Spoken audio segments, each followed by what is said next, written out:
novamente para gravação de mais um programa. Eu sou Fábio Guerra e vamos dar o boa noite aí ao nosso convidado Argemiro Nora Neto. Boa noite, Fábio. Boa noite, Guerra. Boa noite, Aldo. Para mim é um privilégio estar aqui com vocês, né? Ou seja, participando desse projeto que já conquistou muita gente aí com nomes renomados. Eu me sinto literalmente lisonjeado. Obrigado muito pelo convite de estar com vocês aqui. Que bom, hoje vamos ouvir a tua história aí, as tuas inspirações aí para o futuro.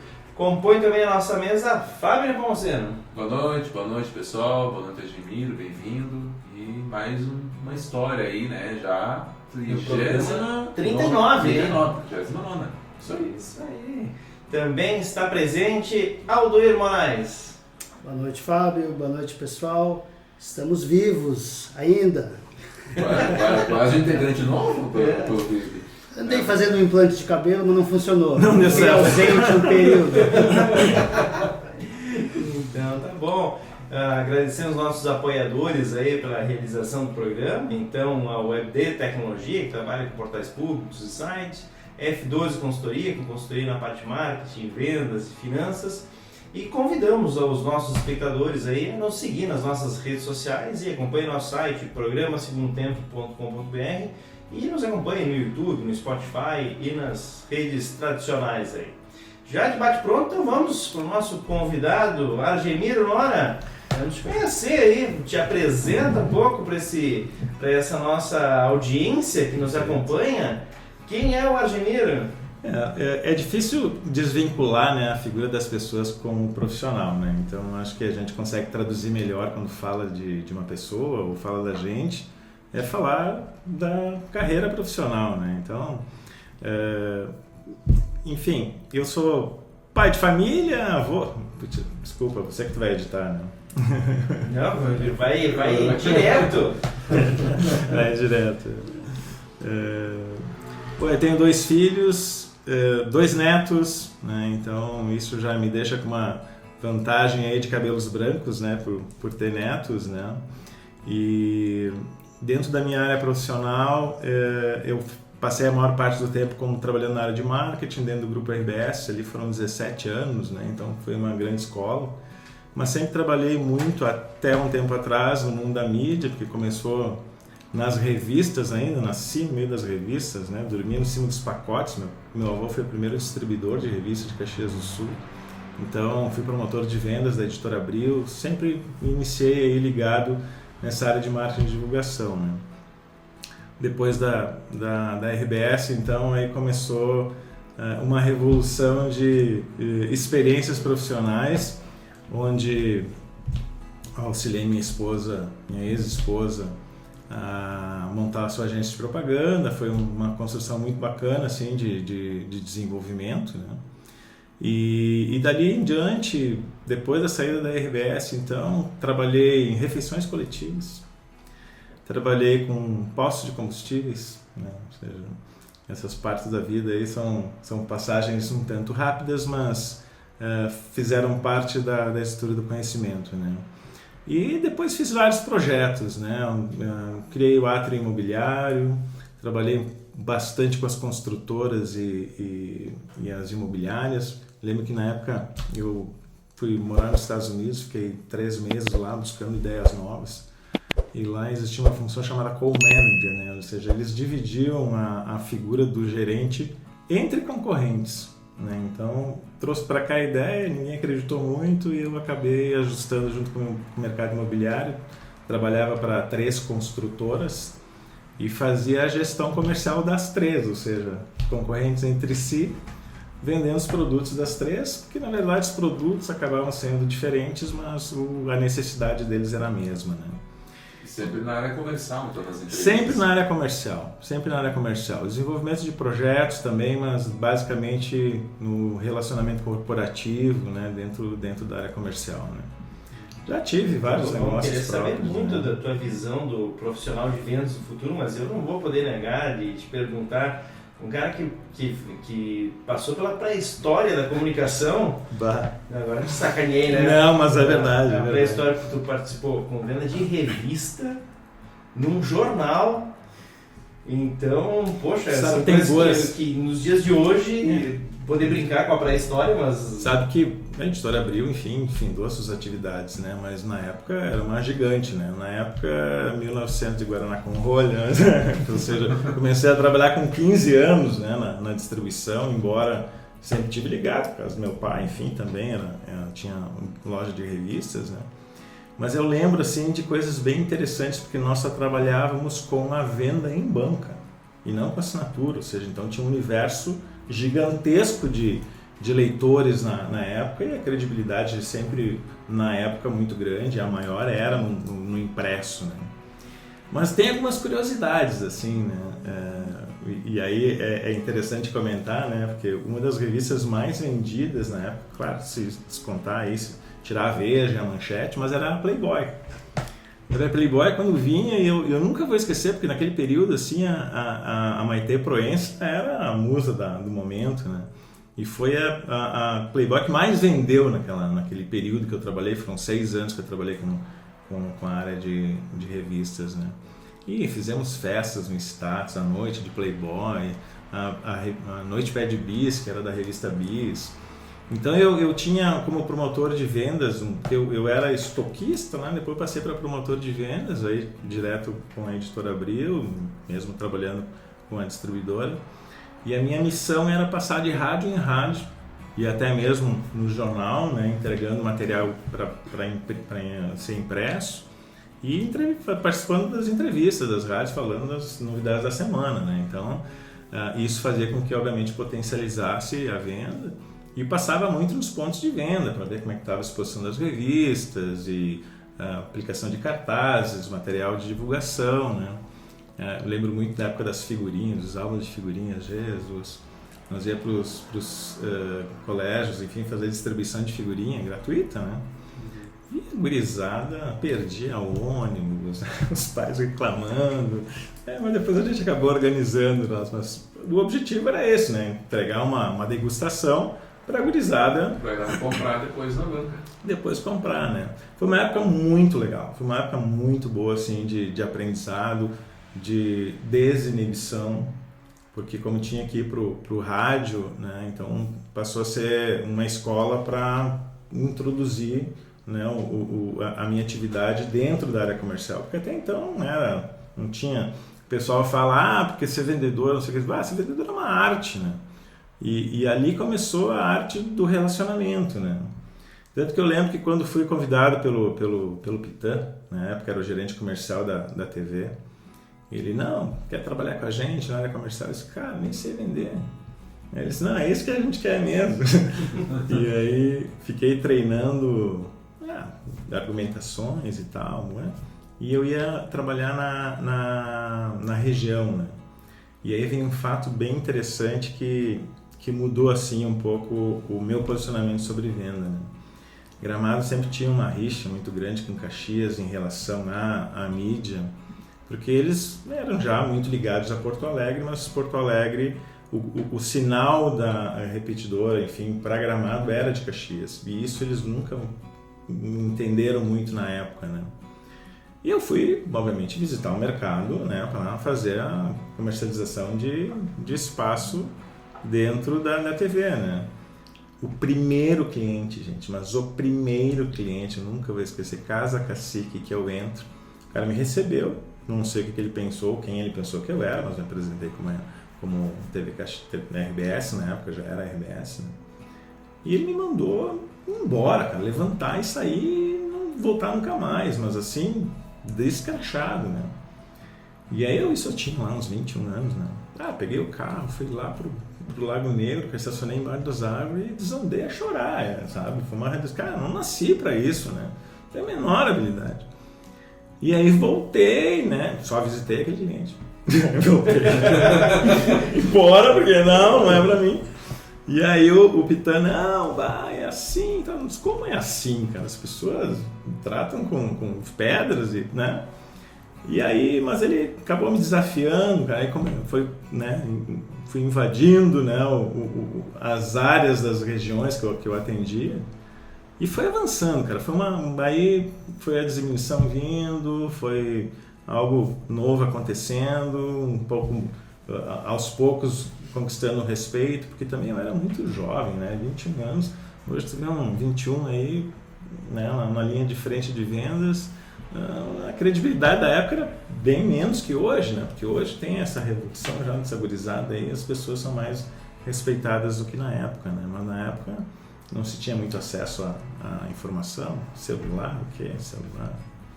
Mas eu sempre fui muito curioso, assim, muito metido em inovação, né? Eu lembro que eu era na RBS TV, o único contato comercial na época na área de vendas que passava telex para os clientes, proposta por telex. Daí comecei a focar nos grandes, né? Na época ortopédia, entendeu? Eu passava por telex, cara. Ninguém fazia isso. Nós tínhamos lá na TV um telex, porque o pessoal fala que é quando eu vou fazer algum tipo de palestra e falo para gurizada, vocês conhecem telex, ninguém sabe o que é. Né? Bip, então, né? Mobile, nada, sabe? Aqueles aparelhinhos era muito interessante. Então ali eu já comecei a gostar muito de tecnologia. Até porque meu pai, aí vem uma herança boa, né? Meu pai, além de com revistas, ele era rádio técnico, né? Ele consertava TV, rádios, antes de entrar os transistores, né? Então era válvula mesmo, né? E como não tinha WhatsApp naquela época e nem internet, né? Ou seja, eu estou falando lá a partir dos meus 5 anos, né? Eu invadi a oficina dele, né? Então, tomei muito choque dentro da oficina dele, né? Então, eu comecei a gostar, sempre gostei muito de mexer com eletrônica e novidades e tal. Meu primeiro computador eu tinha 14 anos, cara. Então, hoje uma máquina dessas, máquina de calcular que tu compra aí nos camelô tem mais memória do que o computador que eu tinha, né? Então, mas sempre fui muito curioso, sempre tive ligado assim às inovações, né? E foi avançando, né? Dentro da TV, me atraiu também por causa disso, das tecnologias, né? Acompanhei muita evolução tecnológica ali, mesmo participando do Pioneiro, né? O Pioneiro, quando eu estive lá, por exemplo, eu passei por 4 áreas. E é engraçado a minha relação com a RBS porque é de amor e ódio, vamos dizer assim. Eu tive 4 passagens pela empresa. Eu comecei a trabalhar na TV, saí, voltei a trabalhar com meu tio num outro projeto de uma locadora de vídeo, né? Então eu fui sócio dele numa locadora. Aí não deu certo, voltei para a TV, né? Me quiseram de volta. Aí saí e aí foi uma loucuragem, porque quando eu saí eu pedi para o meu, né, encarecidamente para o meu diretor me demitir para conseguir tirar o fundo de garantia para pagar o parto da minha filha, cara. Não tinha plano de saúde, não tinha nada, minha ex-esposa não trabalhava, né? Pelado literalmente, né?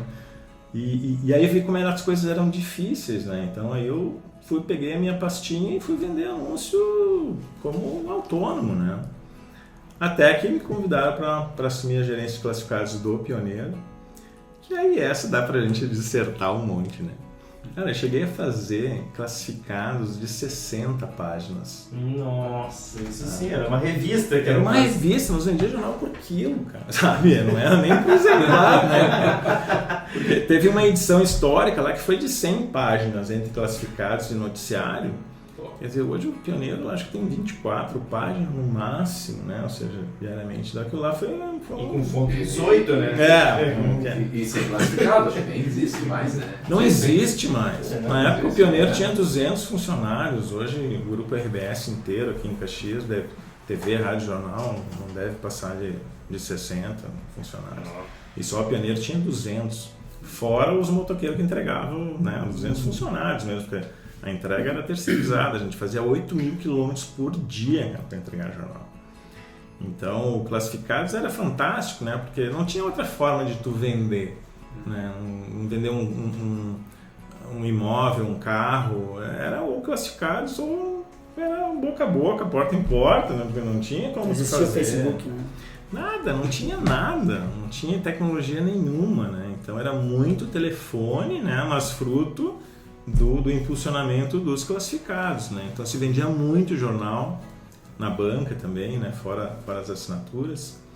E ali passei por 4 departamentos, né? Eu comecei como gerente de classificados para ver como era interessante na época, né? Tinha 2 gerentes comerciais, né? Porque o classificado era tão importante que tinha um gerente, né? E aí a parte de publicidade tinha um outro gerente. Depois acabou se unificando, né? Aí quando unificou eu fui para operações comerciais, que aí onde eu participei de mais tecnologia, porque o pioneiro na época ele era datilografado, né? As gurias lá no telefone, telemático, ficavam recebendo os anúncios, o pessoal ligava e tal, elas datilografavam para depois passar para um processo de impressão, né?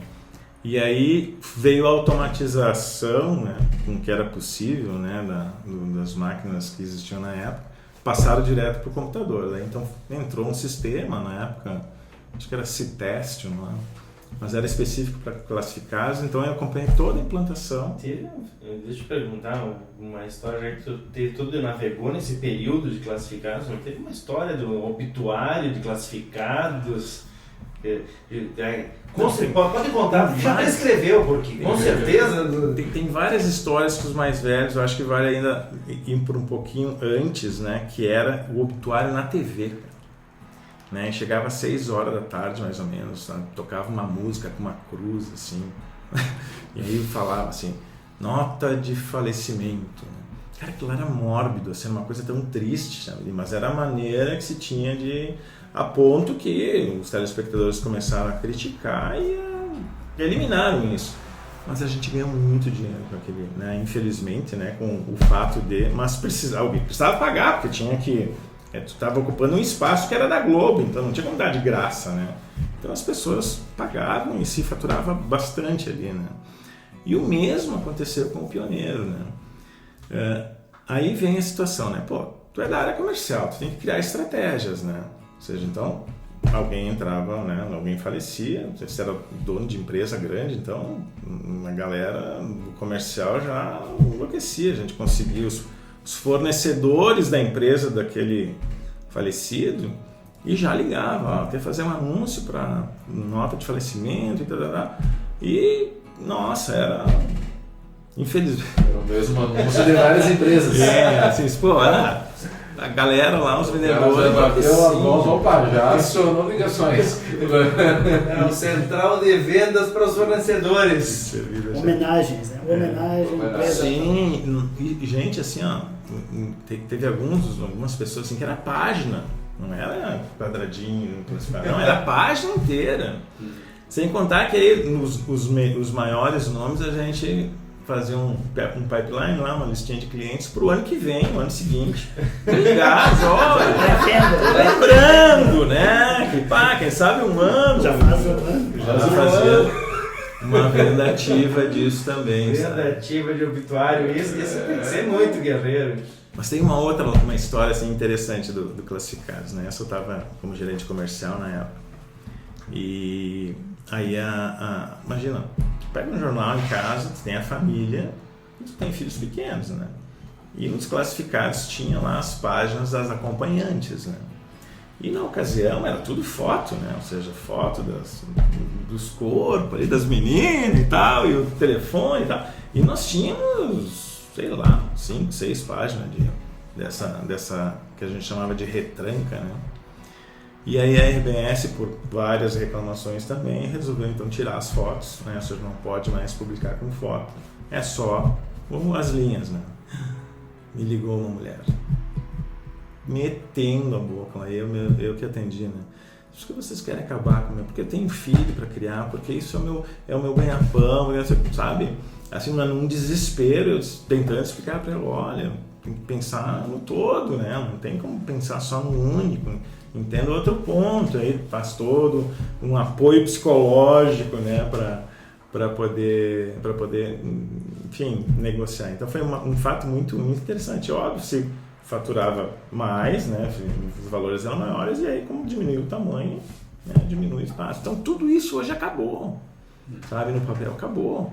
Quando a gente teve lá aquela questão toda de venda de ações da telefonia, da telefônica, nossa senhora, era um horror, um monte de gente querendo comprar as ações. Era páginas e páginas de anúncios de pessoas, de empresas querendo comprar as ações, sabe? Dos telefones que na época se vendia com ações, né? Aqueles balanços de empresa terminou também ou não? Ainda era obrigatório, né? Tinha uma legislação Que eu saiba hoje não é mais obrigatório, mas era obrigatório. Tem alguns jornais, Jornal do Comércio divulga muito ainda, circulação. Mas mas eu acredito eu não estou muito por dentro. Mas eu acho que a lei, eu me lembro, quando eu estava no Pioneiro ainda, a lei, porque era assim, empresas como o Marco Polo, por exemplo, elas tinham que anunciar no local e no nacional, né? Ou seja, um valor econômico e tal. E na época já o valor, enfim, o nacional já tinha caído, não precisava mais publicar porque a internet já estava entrando com força, né? E aí eu acredito já, faz tempo que eu não vejo isso, né? Fazem 13 anos que eu não estou mais no mercado publicitário e pelo menos diretamente ali com os veículos, né? Eu acho que deve ter caído também, mas isso era interessante porque a tabela de preço era 3 vezes maior que a normal, tá? Então, porque se fazia valer da obrigatoriedade, né? Para ter. Mas tinha muita licitação também, né? Então se fazia licitação e a gente participava de todas. Praticamente pioneiro na região que ganhava todas, né? Porque o Jornal do Comércio, por ser estado, tinha um valor de centímetro quadrado maior, né? Mas era um outro produto assim de muita rentabilidade. Mas foi uma época também de muita criatividade, porque o pessoal só fazia anúncio, a gente começou a criar muita coisa lá. Feijoada do Polita, Carnes Companhia, ou seja, eram todos produtos que não estavam diretamente ligados ao jornal, né? Por quê? Porque o jornal, a gente sabia que em um momento, né? Foi muito engraçado porque em 90 eu estava na TV e nós tivemos uma palestra, foi a primeira videoconferência, a gente teve que ir para o Reynolds ali, porque era o único local que tinha sinal da TV, fizeram pelos canais particulares da TV e conseguimos colocar lá. Então tinha uma plateia gigantesca e o palestrante era o Nicolas Negroponte, era uma palestra internacional, né? E o Nicolas Negroponte era o mago das previsões futuras na época, né? E ele previu, assim, olha, até o ano 2000 os jornais de papel vão sumir, né? A papelada vai sumir. Nós, como era da TV, né? Vibramos, né? E não aconteceu isso, mas não aconteceu naquele momento, porque ela teve um gap, né? Ou seja, teve aí um avanço maior de vida, mas era sabido que ia. Aí eu fiz o MBA em marketing, né? E o meu TCC foi em cima da queda do jornal. Aí quando eu entreguei para o meu diretor, na época não era mais o Zanin, né? Outro diretor lá, e ele disse, como assim, cara? Você quer que eu faça o quê? Eu tô falando a verdade, né? Tá aqui os números apontam, mas o que nós vamos fazer? Eu tinha feito alguns planos de ações, mas era tipo sobrevida, né? Pra prorrogar. Não ia. Um pouco. Aí eu participei também voltando para a tecnologia, da implantação do Pense Carros, Pense Imóveis, que hoje é o ZAS, né? Então fiz todo um processo de implantação de visita, fotografia dos carros, já fazendo essa aplicação. Mais em mercado físico e digital. Sem contar que eu vinha acompanhando, obviamente, todo o mercado publicitário, as transformações, né, que isso tinha, né? Eu, por exemplo, quando eu trabalhei de autônomo lá, eu fazia anúncio em Word Perfect. Word não era para fazer anúncio, né? E fazia com o que tinha, né? Mas no Pioneiro, por exemplo, ainda por um bom tempo era impresso um negocinho, era colado, tinha uma tábua lá que tu colava para fazer o fotolito, depois veio a fotolitagem direta.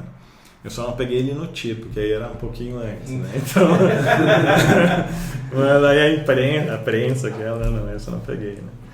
Então teve muita tecnologia. Falando de tecnologia, eu vou conectar com outro ponto aí, que é um ponto que nós nos encontramos num evento que foi feito lá em Gramado de impressão 3D, que tu puxou à frente, que tu encabeçou. É verdade. Sabe que às vezes eu nem lembro de tanta coisa que eu fiz, esse aí eu tinha caído no limbo mesmo. Esse foi 3D Printing Brasil. Foi um evento que a gente fez um pouco antes foi um pouco antes de um boom aí que teve, mas também depois veio pandemia, mas foi antes da pandemia. Foi muito legal. A gente conseguiu trazer na época os Bambambam, o Murilo hoje que tem a Geek Show, que hoje é um cara muito bem reconhecido na área de 3D. O Manuel, que na época, nossa, uma pessoa assim que tinha entrado na Stratasys. A Stratasys até hoje é a maior empresa de impressão 3D do mundo, né? Na área de filamentos e na área de resinas também, né? E só não é na área de metal, mas hoje tem metal, tem de tudo que é impressão 3D, né? E a gente fez aquilo, sabe, meio que na cara e na coragem, já tínhamos um pouco de vivência em eventos, mas foi muito interessante, porque de cara ali a gente já inventou uma loucuragem que foi imprimir em 3D os crachás, né? E aí a impressão 3D ela tem uma certa demora para imprimir, né? Então, nossa, 50 máquinas imprime antes, vai, faz, foi uma loucura aquilo lá, né? A gente mandou crachá depois do evento, porque as pessoas queriam, né? Não consegui, porque as pessoas que compraram na hora a gente não conseguiu entregar. Mas Gramado é diferente, né? A gente tentou fazer em Caxias e Caxias não abraçou a causa. Chegamos lá em Gramado, nós literalmente ganhamos o apoio total da prefeitura, da Expo Gramado. Foi uma coisa assim inovadora para eles também, porque era muito incipiente na época ainda, né? Então ali a gente meteu o pé também dentro da 3D. Mas é legal comentar como a gente entrou nesse processo. Quando eu falo a gente, porque a minha ex-esposa também se envolveu muito, ela foi muito boa, né? Ela é uma das, hoje, eu diria que das mulheres que mais entendem de impressão 3D no Brasil é ela, né? Porque ela se enfiou muito, né? Mas foi por causa do átrio imobiliário que eu fiz lá no Iguatemi, foi por um ano, onde a gente reuniu lá 12 construtoras e 9 imobiliárias e mais alguns patrocinadores, que a gente locou o espaço lá por um ano, projeto que eu desenvolvi do início ao fim. Aí vem a questão do vendedor, né? Eu fiz 150 visitas para conseguir 20 contratos, cara. Então o pessoal fala, não, foi bom, vendeu, fácil. Não, cara, teve um trabalho imenso antes ali, né? De visita, de prazo, de tempo, de preconceito, né? O setor imobiliário tem muito preconceito e era uma coisa nova e o pessoal, não, vai dar certo, uns puxavam o tapete, outros iam, até que, por isso que foi tanta reunião, tanta visita assim, né?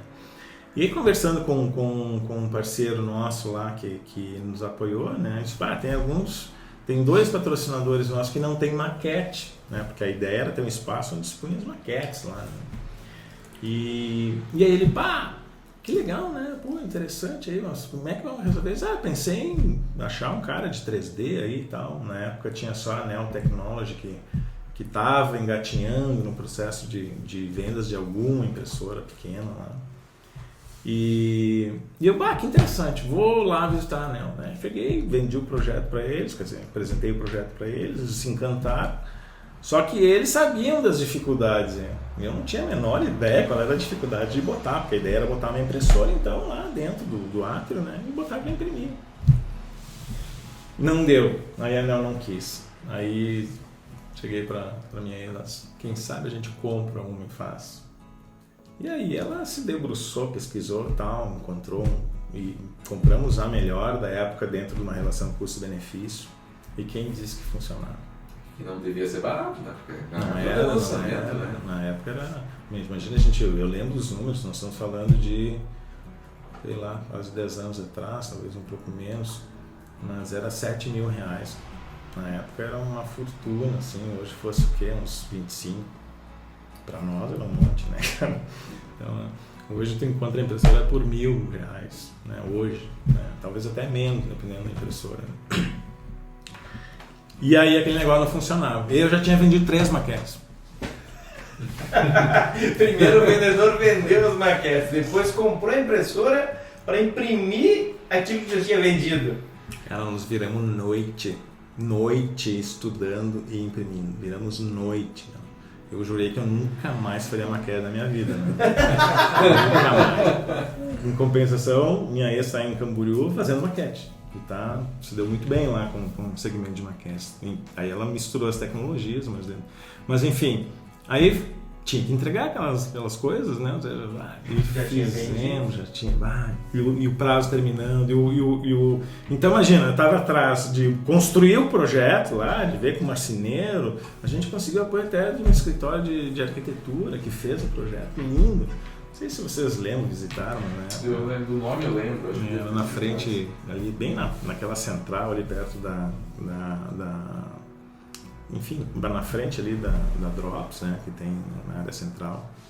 E fizemos convênio com o cara do restaurante, tinha de tudo, café de brinde para os clientes, um troço muito bom, cara, foi muito legal fazer assim, não tive nenhum tipo de problema depois de abrir, tá? Nenhum de pessoas que faltam, tinha muito quiosque que não abria porque faltava o cara e não tivemos nada disso, cara, foi muito interessante. Ajudamos ali, foi uma captação de leads para o programa imobiliário muito boa, né? Mas enfim, tava ali faltando, né, dias de as maquetes não prontas, cara. Nós transformamos o quiosque num campo de batalha lá onde a gente morava, né? Mas um quiosque bonito lá, onde que era bonito, porque não tinha muita tinta, daí lixa, porque era outra tecnologia, né? Mas conseguimos fazer, cara. Aí depois meio que criamos gosto por isso, né? E aí veio o 3D Printing Brasil, depois desse evento, na verdade foi junto. E a gente meteu a cabeça na 3D, aí eu já estava só com isso, né?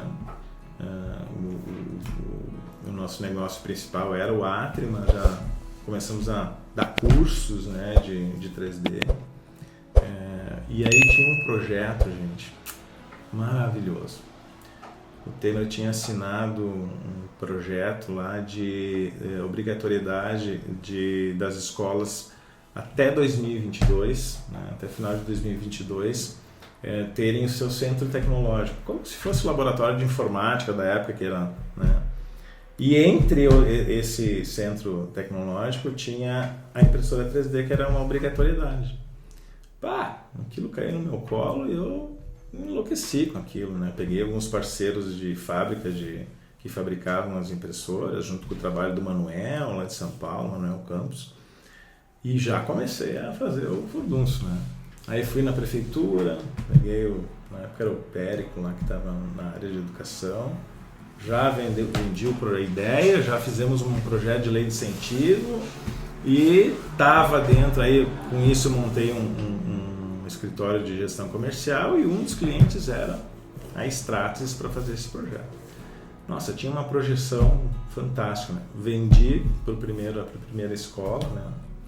E já tínhamos um case, e aí, como a gente sempre veio da área de propaganda, não tinha o que dar errado. E aí veio o Covid. E aí essa lei, nem sei como é que está hoje, porque o tempo foi passando, vai passar o Covid. Ali me compeliu a mudar até o foco, né? Comentava nos bastidores aqui com vocês, que como a gente estava na área de 3D, a gente começou a fazer aqueles face shields, né, de proteção para o dentista e médicos. Só que a gente fazia e doava, né? Começamos a doar, então tivemos assim doações de filamentos, né, de várias fábricas de filamento, de empresas que, né, que fabricavam aquele polietileno, né, transparente, e era tudo doação, né? Só que a coisa começou a parar, faltava dinheiro daí, né? A gente doou muito, assim, para todo. Aí se engajou todas as pessoas que a gente tinha contato do 3D Printing Brasil, mais as outras, e tinha uma legião de pessoas imprimindo, não era só nós, né? Todo mundo imprimindo, recebendo, enviando lá os filamentos para esse pessoal imprimir e fornecer, né? Então foram mais de 20 mil face shields doados, mas aí todo mundo começou, né? A pandemia não acabou e o troço começou aí.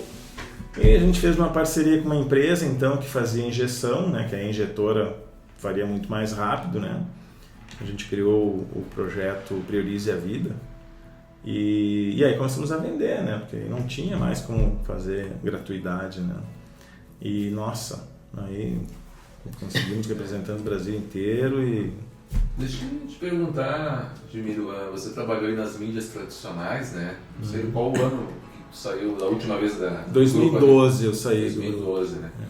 E como é que foi agora que o mercado mudou totalmente em relação à mídia, divulgação, a relação comercial, a forma de abordagem? Como é que hoje como é que foi essa adaptação, né? Porque... Cara, será que se faz da mesma forma do que se fazia lá nos anos 90, de visitar o cliente, apresentar? Hoje é muito mais dinâmico? Sabe, Fábio, que houve uma vamos lá usar um nome, não é muito bom de usar, mas houve uma quebradeira de agências de propaganda por causa houve uma mudança muito rápida, né? Muito rápida. Empresas grandes de São Paulo, Rio, ou seja, que tinham uma questão tradicional de eventos, tudo mudou, né? Então, as mídias tradicionais foram caindo, a única que ficou ainda com o seu nicho de mercado foi o rádio, porque a própria TV também, Netflix e outras coisas também. Para ter uma ideia, a Selva de Pedra teve 100% de audiência na Globo, né? Hoje, acho que ele deve ter o líder deve ser 20%, alguma coisa assim, né? E também veio essa mudança também de direcionamento do dinheiro, né? Porque o veículo que era o que detinha mais faturamento era a Rede Globo. O segundo era o SBT. E daqui a pouco o segundo era o Google, não era mais o SBT. E hoje as mídias sociais se somarem, Facebook e Google abocanha a maior fatia, né? Só que como também essas ferramentas se atualizam muito, né? Então tem que ter hoje os nerds tomam conta ali, né? Então eles estão sempre vendo e criando estratégia. A forma hoje que é o que eu mais acho interessante de venda, porque se tu chutar uma pedra, tem um especialista na área de mídia, né? Ou seja, nas mídias digitais, né? Não é bem assim, né? Ou seja, ainda o canal é outro, mas a forma de tu criar não é a outra, é a mesma, né? De tu conhecer um pouco o comportamento do ser humano, né? Eu gosto muito do escritor Paco Underhill, né? Que ele fez o livro, eu sempre foi uma bíblia para mim, que é o Vamos às Compras, né?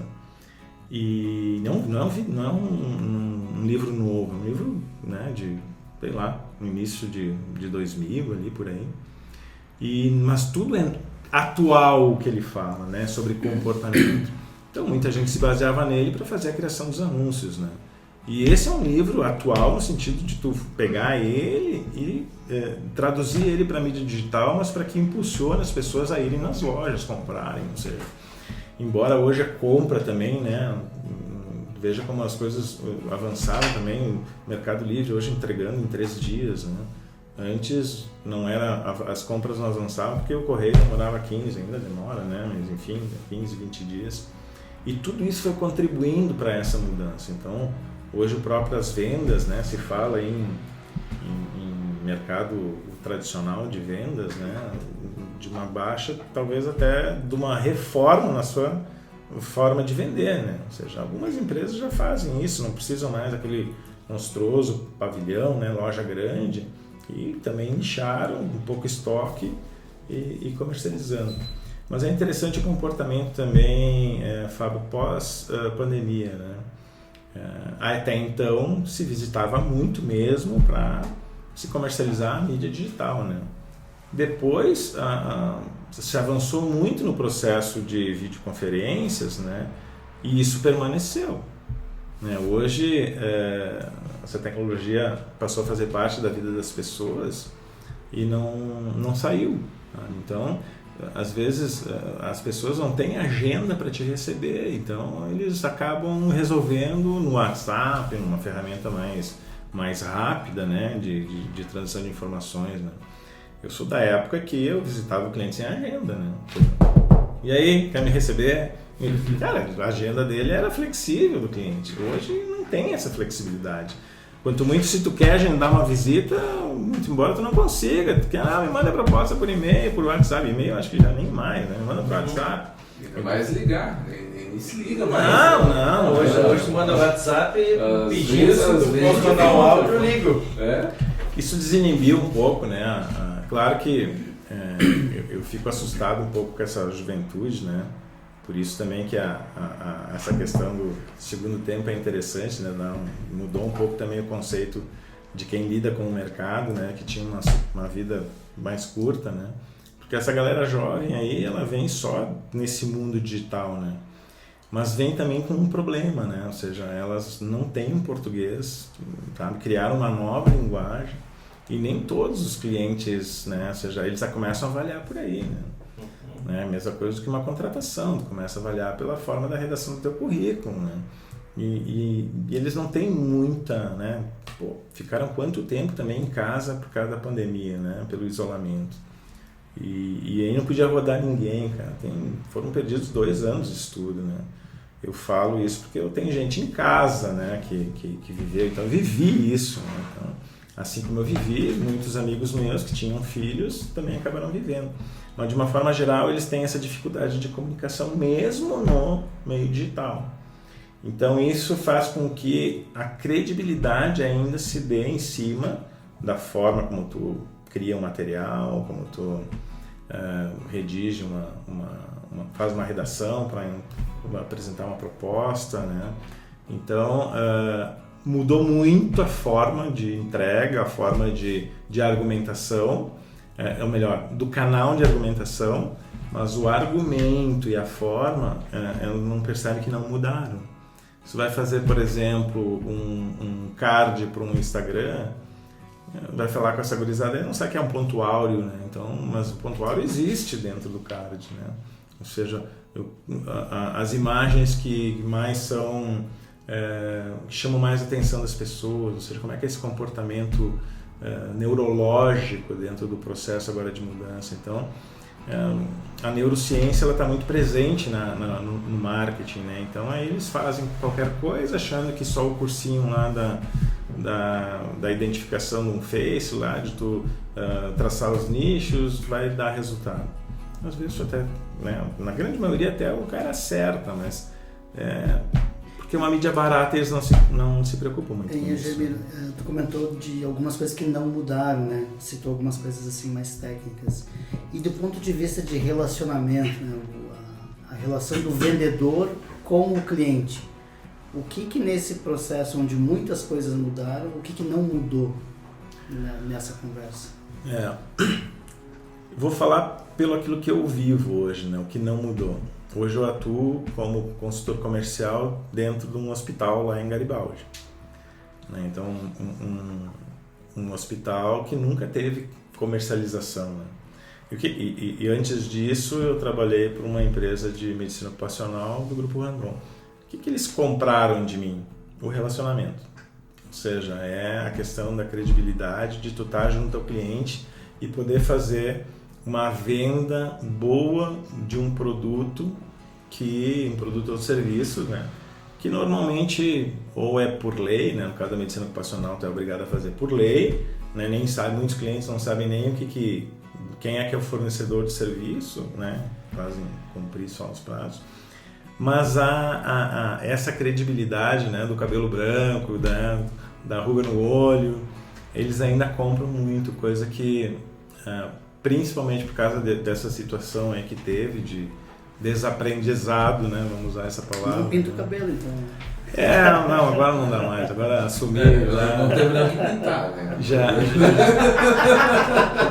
Sabe que eu sempre usei barba desde que, né? Sei lá, 20 anos, 25 anos usando barba, né? E aí essa semana que passou, umas 2 semanas atrás, né? Dei uma errada na barba e tive que tirar, né? E aí o pessoal fala, fica sem, tu parece mais novo e tal. Não, então agora que eu vou ficar com a barba, né? Ou seja, então, mas o cabelo tem essa mesma, né? Ou seja, cabelo preto, assim, então, obviamente que tu rejuvenesce, né? Mas tem, né, a experiência do cabelo branco, isso, quer queira ou não, né?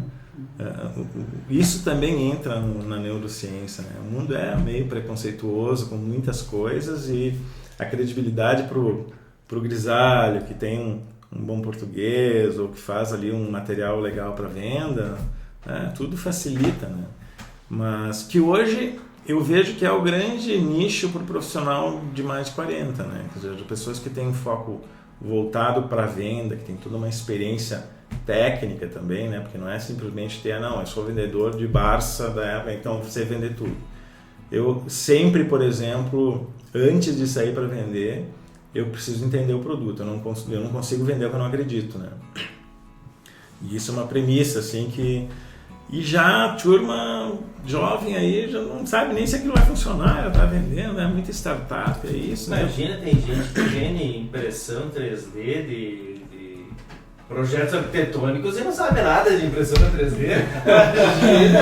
Imagina que o pessoal essa gurizada nova vai se preocupar em saber se funciona. Mas tu sabe que aí tem um compromisso, né? A gente tinha um compromisso na entrega, porque a gente sabia que alguém fazia, né? Então se alguém faz, podia também fazer, né? Muito bem.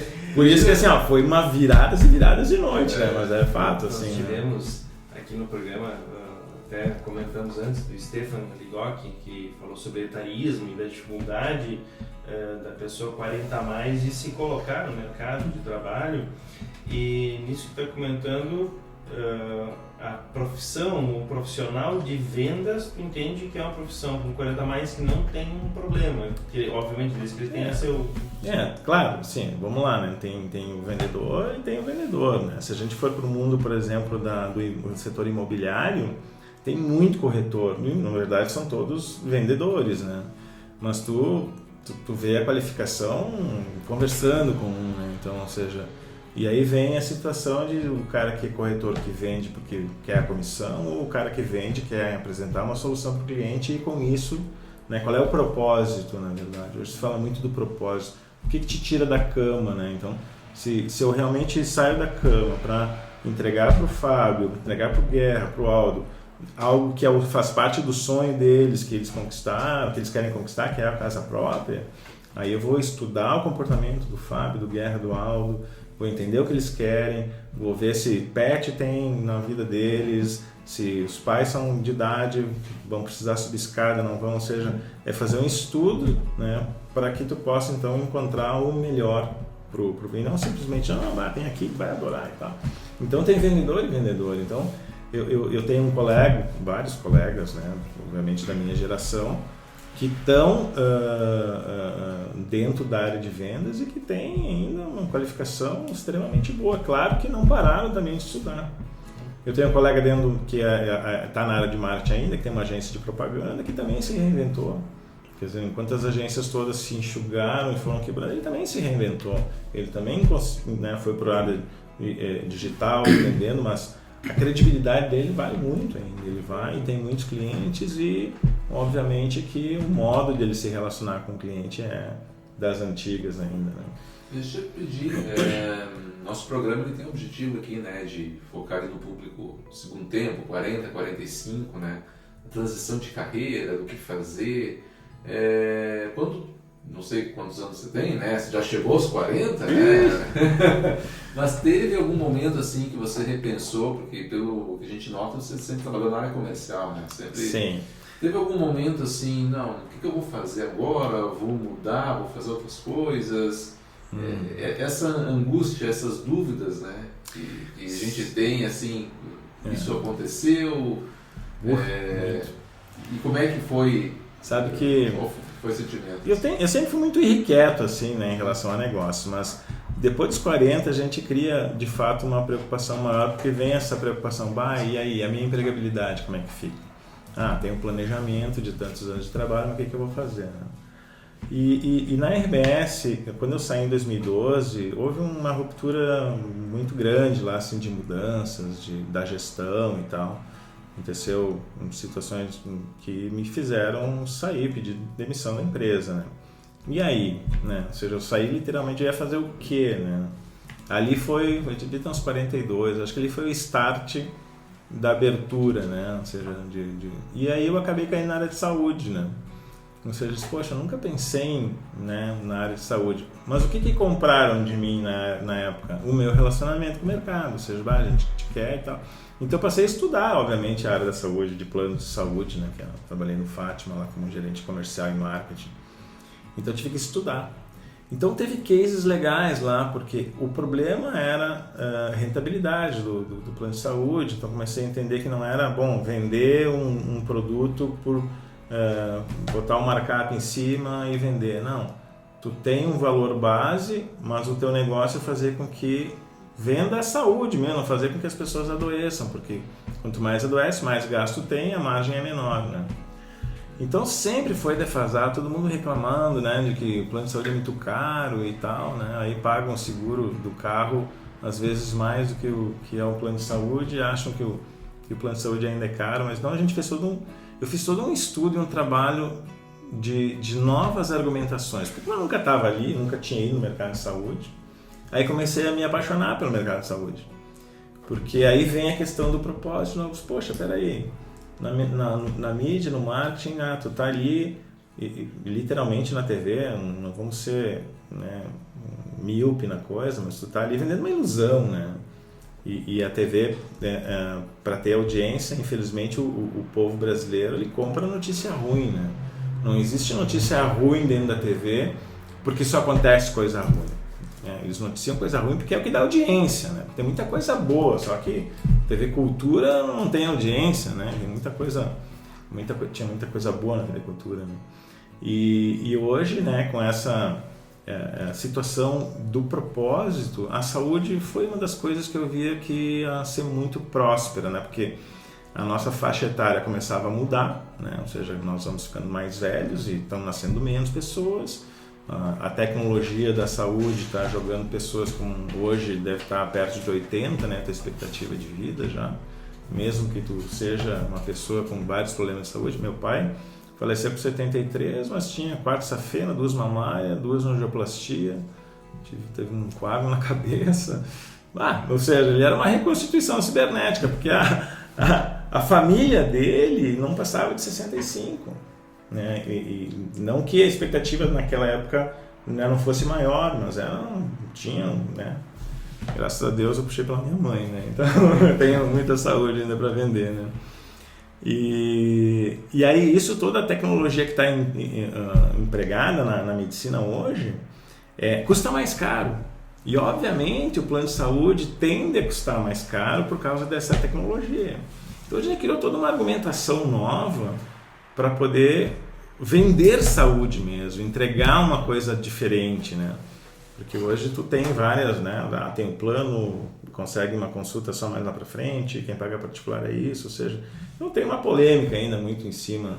Se a gente for entrar nisso, eu acho que saúde, segurança e educação tinha que ser só conta de governo, né? E o resto, de uma forma diferente, deve ser vista. Mas aí a gente é responsável para nós mesmos investirmos na nossa saúde. Então, estudando tudo isso, foi aí o start, eu acho, da grande mudança, né? Ou seja, fui muito bem, foi uma experiência muito bacana, tá? Ali me projetou aí ir para os Estados Unidos, onde eu morei 3 meses lá, e buscar ideias novas aí. Preferencialmente que fosse na área da saúde, mas acabou me compelindo aí para a área dos imóveis, né? Mas acabei voltando para a área da saúde, né? Tem 2 anos atrás já. E com o mesmo viés, né? Ou seja, o que é que te tira da cama, ou seja, ajudar as pessoas nesse sentido, né? Agora estou num projeto ali bacana ali no né, no Hospital Beneficente São Pedro, ali de Garibaldi, que, gente, assim, eu não conheço maternidade mais linda e mais bem preparada do que tem esse hospital. Né? E é um hospital beneficente, isso também me chamou muita atenção e me compeliu para ir para a área da saúde. Mas voltando ali, para não perder o foco da tua pergunta, Fábio, ali foi o marco, assim, de eu buscar outras experiências profissionais que não só dentro do marketing, ainda lá em 2012, o meio digital estava engatinhando ali, que explodiu, né? Mas enxergando essa mudança muito grande, eu disse, não quero depender só disso, né?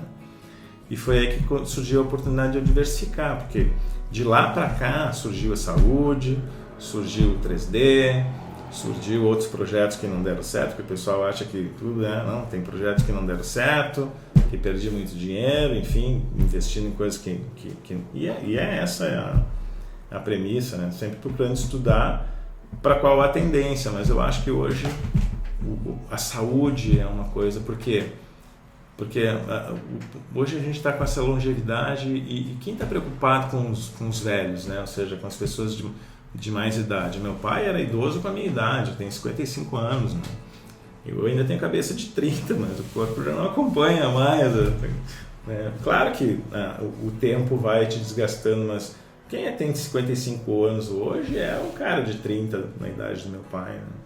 Então tem muito ainda para prestar serviço para a comunidade. E essa é a excelência. Bom, se eu vou estar, e é um dos projetos, né? Eu sempre quis morar numa cidade menor, né? Porque Caxias, eu estudava porque Caxias tinha 150 mil habitantes, né? Quando eu era criança, né? E hoje quase perto de 600 mil, então fica uma cidade muito grande. E eu conhecia todo mundo do bairro, aquela coisa toda era legal, né? Então, a minha intenção é, né, daqui a uns 10 anos ainda, não mais do que isso, é ir para uma cidade menor. Qual é a única premissa? Ter um bom hospital. Por quê? Porque a gente vai precisar. Se precisar, tu sabe onde tu vai ser atendido. Tu tem que precisar. Tipo, se tu quer viver bem até o final do período da tua existência aqui, tu vai precisar de saúde. Agora entendi porque tu tá atuando no mercado, de um hospital numa cidade pequena. Tu vai fazer networking lá para ter atendimento VIP. Nada acontece por acaso. E aí, assim, no final de semana vai no Festival do Grosso e se der algum problema... Já tá ali, né? Já tô ali, já trabalho no meio, né? Me socorre.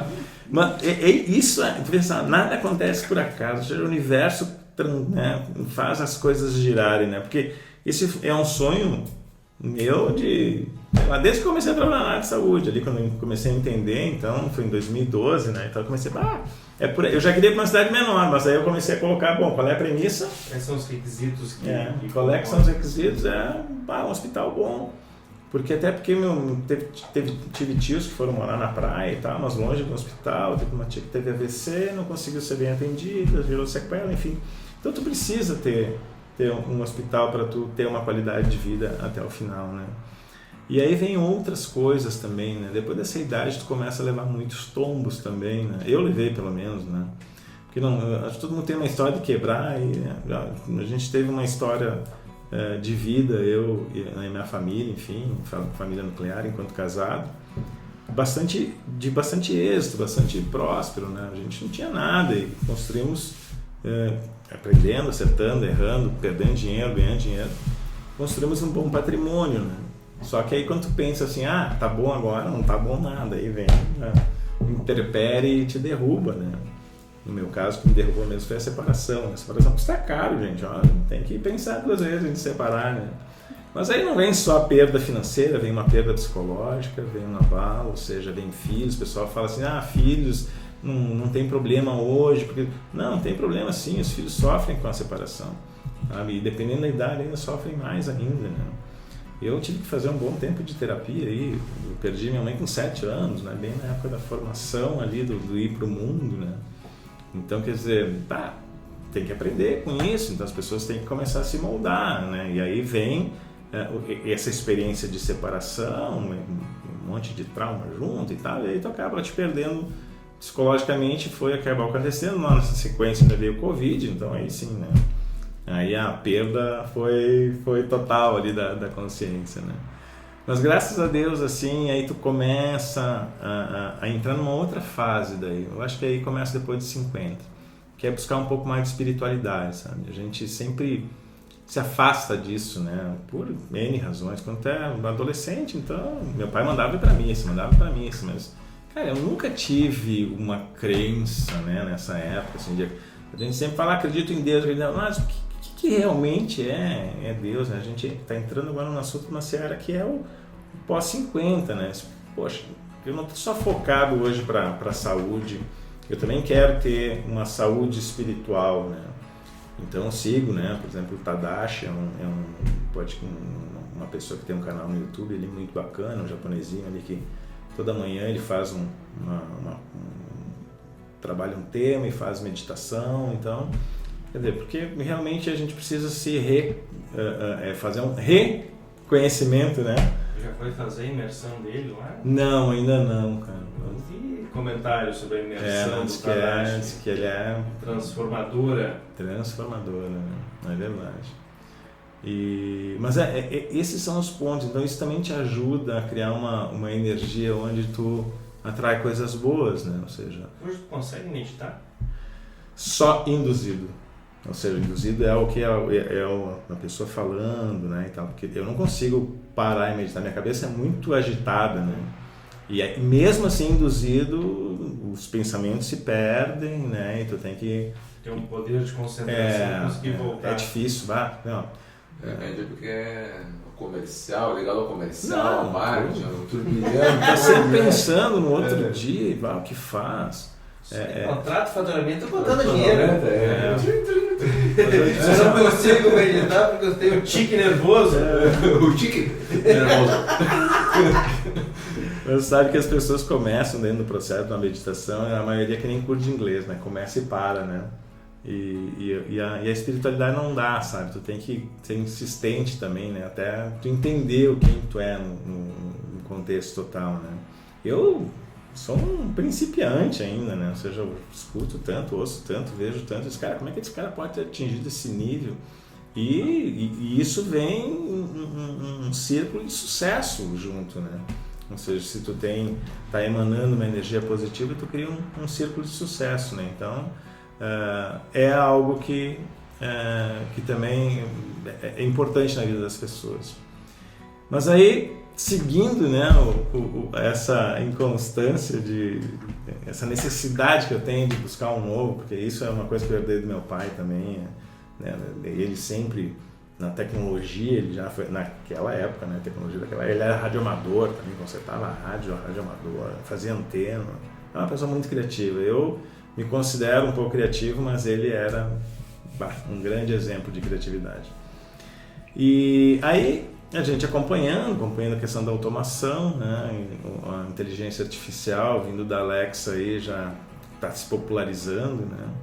E gostei da brincadeira, né? Então, daí comprei uma tal da Alexa, né? Mas de bate-papo, de novo, como foi a impressão 3D, né? De bate-papo e tal, porque ela tá, beleza, só que aí a grande maioria das pessoas ainda que hoje compram ou dão uma Alexa, ela popularizou tanto, tem uma Alexa que compra por menos de R$300. Então, é uma curiosidade, as pessoas querem ter. Mas a grande maioria escuta a música, né? Pede para escutar a música, a previsão do tempo, fazer lista de compras e acabou aí.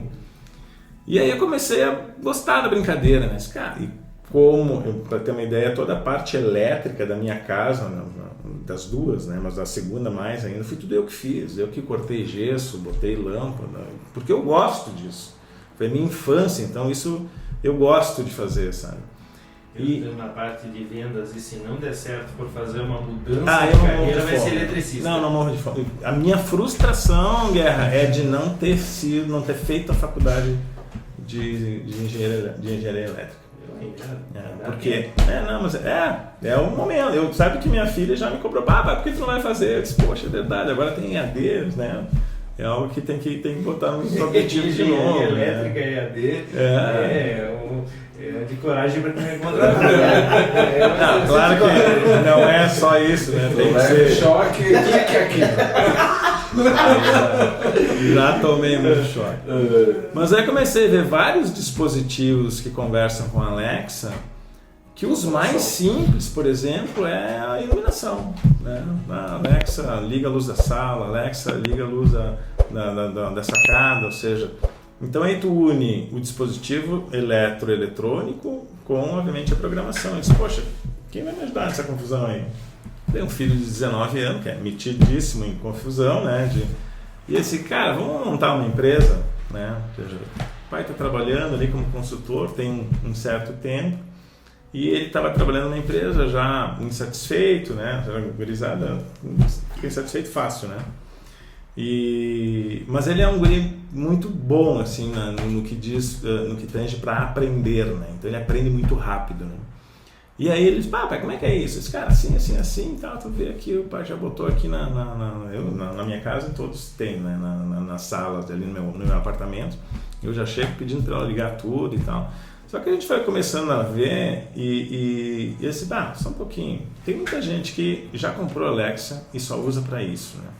Nós não estamos falando aqui de um nicho de mercado onde a gente automatiza a casa desde tudo, né? Ou seja, onde o cara só pelo projeto paga 4 ou 5 mil reais só pelo projeto e depois faz mais um investimento. Não.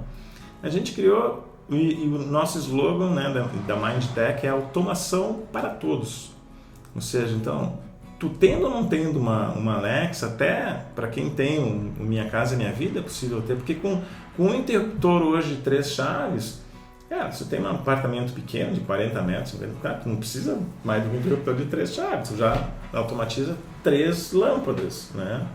Pelo celular daí. também. Três pontos, Fábio. Tu pode ser pelo celular só.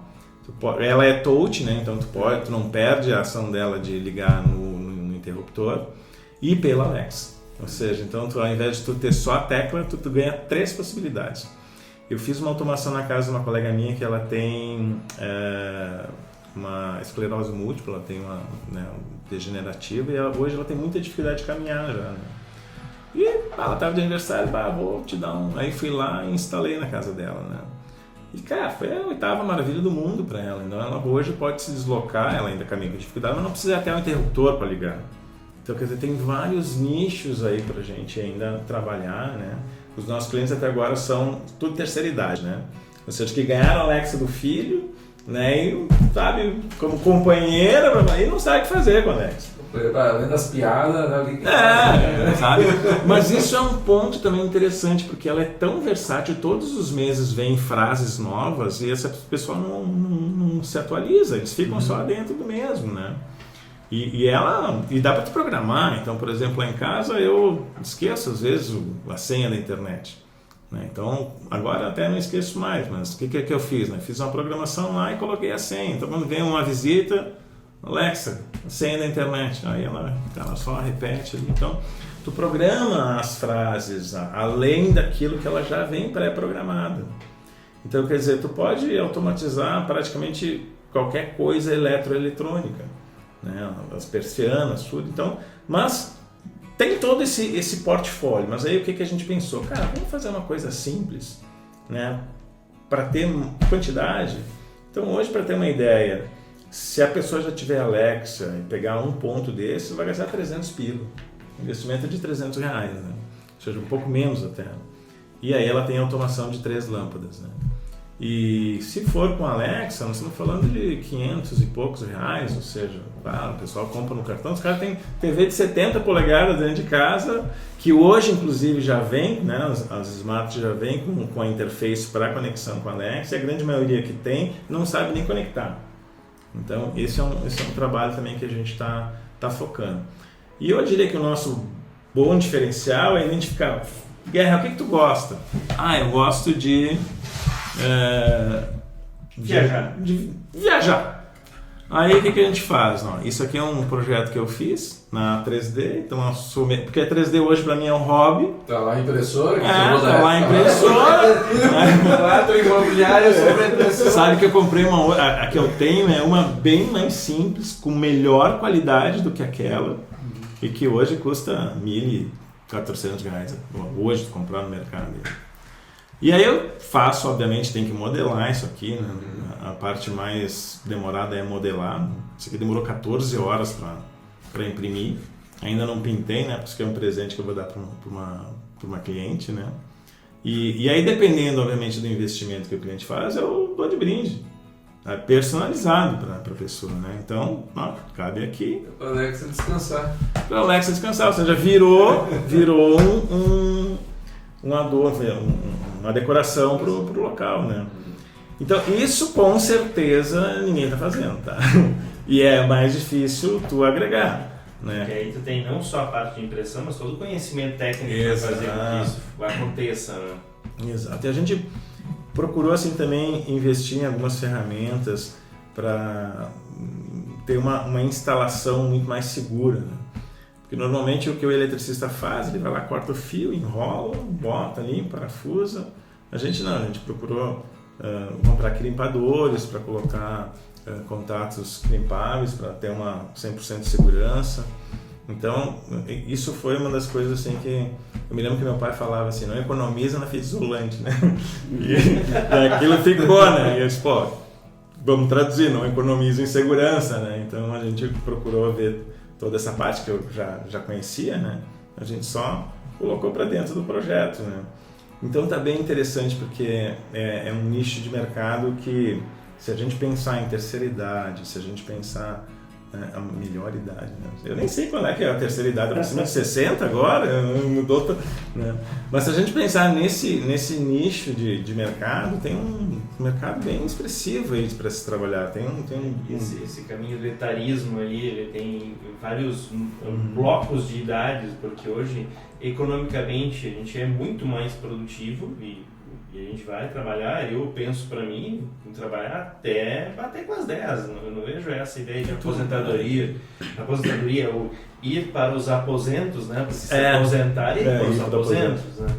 Então, trabalhar até o fim, e nesse sentido, talvez não na mesma atividade, mas em outras atividades, por isso que se olhar sobre o segundo tempo como uma oportunidade para esse pessoal que já passou, para ter esses confortos, né? Porque Sabe, Fábio, que a gente... Claro que esse negócio novo aqui eu estou muito focando, assim... É uma atividade paralela, porque você continua... Não, continua. A minha atividade principal é a consultoria no hospital. Vender saúde. Vender saúde. Mas se tu for fazer uma análise mais, né, vamos viajar um pouquinho, isso aqui não deixa de ser saúde também, principalmente para essa minha colega que tem, né, dificuldades, é uma segurança até para ela. Né? Eu estou imaginando um upgrade nessa tecnologia assim, apaga a luz, agora que vinho está mais gelado? Qual é o vinho que tu me recomenda para tomar? Leve a roupa na máquina, aí não chegou esse ponto ainda. Não, só um pouquinho. Dá pra pensar. Olha ali, ó. Dá pra pensar, por Aqueles exemplo. robozinhos de faxina. Não, pensa assim, ó. Tu tem lá um frigobarzinho de 6 vinhos, né? Pô, gasta luz pra caramba aquilo. 12.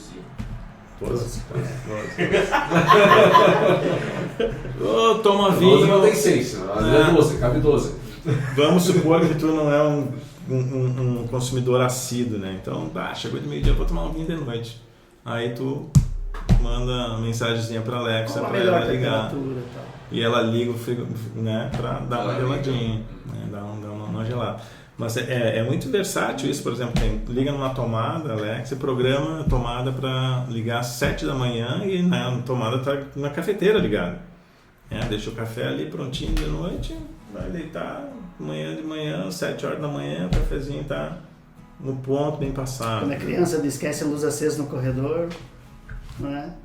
Não, mas aí vem sensor de movimento, por exemplo, ela pode, se tu habilitar, óbvio, ela pode te localizar pelo teu celular, e aí no sunrise, né, no pôr do sol ali, ela já ativa a necessidade de acender a luz, mas ela só vai acender se ela detectar que o teu celular está perto.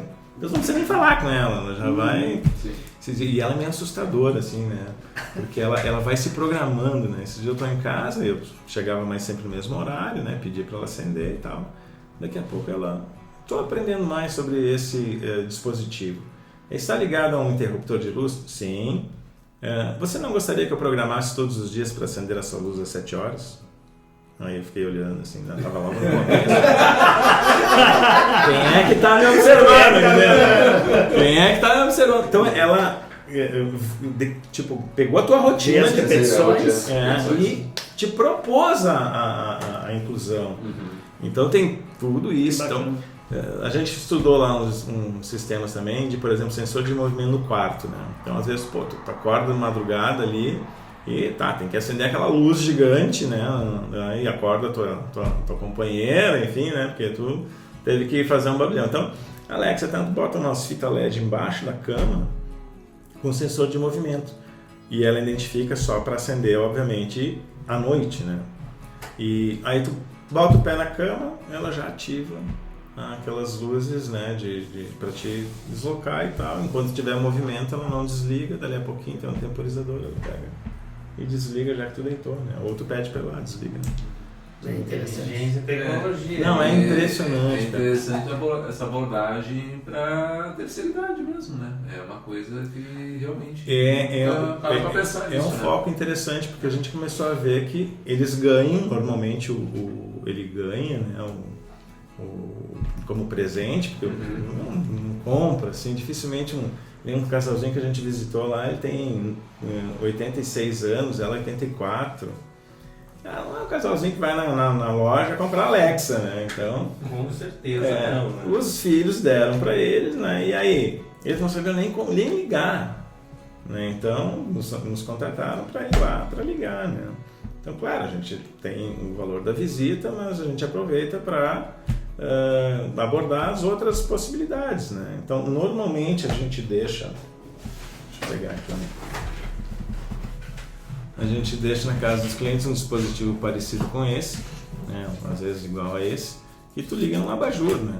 E aí tu programa para a Alexa dele deixar uma semana lá, então eles só brincam com o abajur, né? Liga o abajur, desliga o abajur, né? Ou programa, então isso dá a experiência, né? Ou seja, tu cria um marketing de experiência, né? Que aí vem na neuromarketing. Resumindo, tu deixa as figurinhas para eles, né? É uma boa comparativa. Eu deixo a degustação das figurinhas. Eu vou deixar aqui 2 cartelas de figurinha. Se tu gostar das figurinhas, tu me chama que eu tenho o álbum inteiro para vocês. Foi o que aconteceu. Agora, mês que vem, a gente tem uma visita para fazer e tem uns 10 interruptores. O apartamento é gigante, né? E então, pô, daí tu cria um pacote, dá pra... E eu acho que o principal é a auditoria mesmo, né? Sim. E também, né? Como usar, né? Tu sabe que esse é um ponto que tu comenta bem, Fábio. Como comentei com o exemplo ali de um imóvel, né? Tem que conhecer o cliente, saber se tem pet. Então, com pet precisa de uma sacada, ou precisa de um terraço, enfim... Tu tem que começar a estudar o comportamento do cliente para poder oferecer. Não é diferente na Alexa, ou seja, qual é o comportamento daquela pessoa, daquele casal, daquela família, enfim, né, mesmo hoje, né, a formação de casal diferenciada como está hoje, ou seja, qual é o comportamento dessas pessoas que vivem dentro do ambiente, né, que praticamente está só de noite, ou também tem o home office agora, mas enfim. Entender qual é a rotina deles para poder oferecer, porque a luz é o mais simples que tem, assim, é o mais barato, eu diria hoje que tem, né? Mas existe um processo de rotina. Esse exemplo da cama ali, pô, pensa para pessoa de idade, né? Ou seja, parece uma brincadeira, né? Mas é um conforto e uma segurança para a pessoa, né? Então e aí alarme, por exemplo, tem uma coisa interessante que dá para programar alarme nela. Então tu tem que entrar em casa, quando tu entrou, o sensor de movimento te pede, né? Tudo bem, quem tá entrando? Se tu não diz que é o Fábio, que é o Guerra, que é o Aldo, ela já começa a disparar tudo, né? Ou seja, já luz, sai gritando, né? Umas coisas loucas assim, né? Mas esse é o ponto, ou seja, um alarme, dificilmente tu vai querer instalar num apartamento, mas dentro de casa, né? Que daí tu tem uma possibilidade de invasão maior, né? Ampliar o uso dos recursos que o device tem disponível. As pessoas talvez pensando em tecnologia, não só Alexa, mas todas as outras tecnologias, ele oferece tanto ou ampliou tanto as possibilidades que as pessoas não têm tempo de conhecer o que ele pode oferecer. E tu imagina, Guerra, que isso está assim agora, né? Em questão de 2 anos e meio, acho que a Alexa saiu desse modelo aqui e está com vários modelos. Estou falando da Alexa, não estou falando nem do Google, não estou falando tem outros, né, que tem o mesmo, mas o que eu tenho, por exemplo, a minha é a Echo 10, né? Echo 10.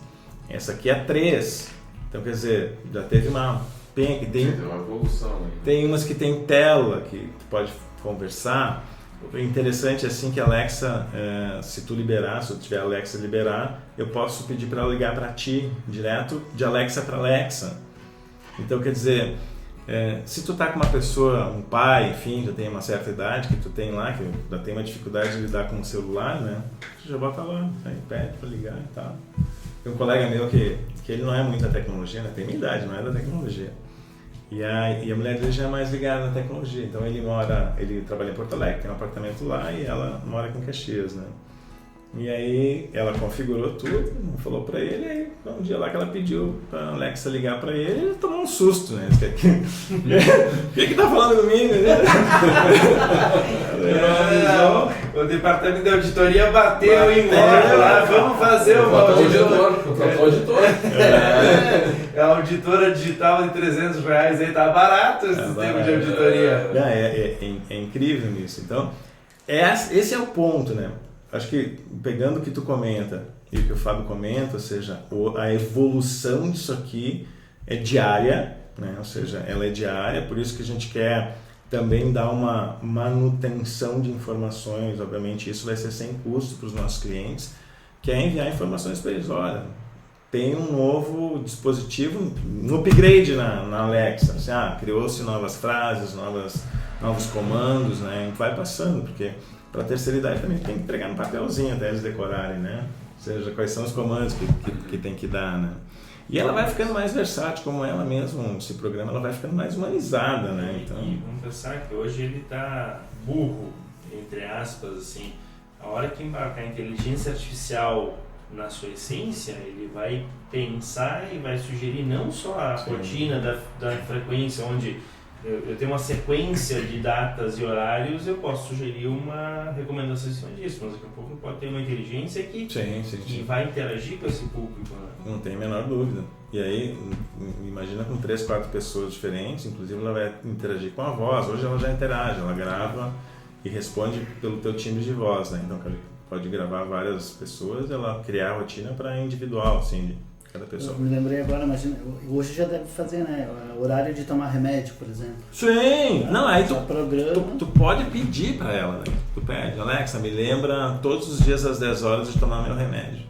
Aí ela mesmo, então isso não precisa nem programar, né? Ela se autoprograma, né? Então ela já está preparada para isso, né?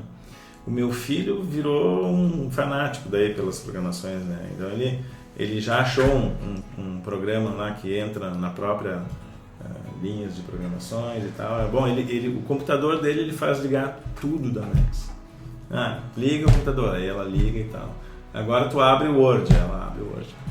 Interage com o Windows, cara. Então, quer dizer, o próprio do Google já vem com isso, mas ele passou a fazer várias coisas da rotina dele, né? Abre tal jogo.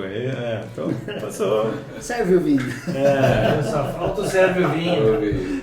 Admiro, e a recomendação que tu tens aí de dicas de livro, filme, podcast, o que tu acompanha aí que toca para ti ou tu entende que é uma boa recomendação para o nosso público que nos acompanha?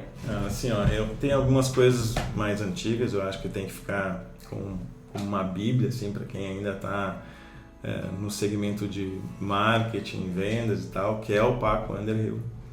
Vamos às compras, esse livro assim, tem que ser meio de cabeceira, né? E eu gosto muito hoje, para mim, até, não que ele seja a espiritualidade, mas ele instiga muito, né, o Simon Sinek, que é o porquê, né? Começa pelo porquê. Esse livro dele ele é bem interessante porque ele também te estimula a ver isso. Por que tu existe, né? Seja mais ou menos por ali, né? Então, isso te estimula também aí outro podcast. O Tadashi é um cara que me inspira muito, assim, em assistir, em ouvir, né? Eu descobri um podcast agora essa semana. Tudo é cura. No segundo tempo, talvez. Não, tudo é cura. Não, testei. Vai que cola. Não, mas eu achei o formato do programa de vocês muito legal, eu tenho visto ali. Esporadicamente ali já estão acompanhando ali, porque eu tenho que assistir 38, né? Então a gente falou quando, né? Acabei conhecendo não tem muito tempo. Mas o Tudo é Cura, tá no Spotify, esse é bem interessante também, porque é uma menina que... Agora eu não vou lembrar o nome dela, porque isso eu tenho um problema, né? Depois do Covid, nome eu tenho uma dificuldade, porque eu tenho que estar anotando, né? Eu cheguei já anotando, porque algumas sequelas aí do Covid que quase foi bem complicado para mim. Mas enfim, Tudo é Cura, procura Tudo é Cura dentro do podcast, vai encontrar, né? E aí questão existe um livro sobre neuromarketing também, né? Que é esse o título, né? bem interessante que eu li já tem um bom tempo, mas também dentro dessa área, né? Eu acho que na área comportamental do Simon Sinek é muito legal. E seguir ele também, né? Ele é um dos melhores palestrantes do TED. Eu gosto muito de ver as palestras do TED, são palestras curtas, né? Também é algo que eu acho que as pessoas, principalmente jovens agora, tem que estar com o seu smartphone debaixo do braço escutando o TED.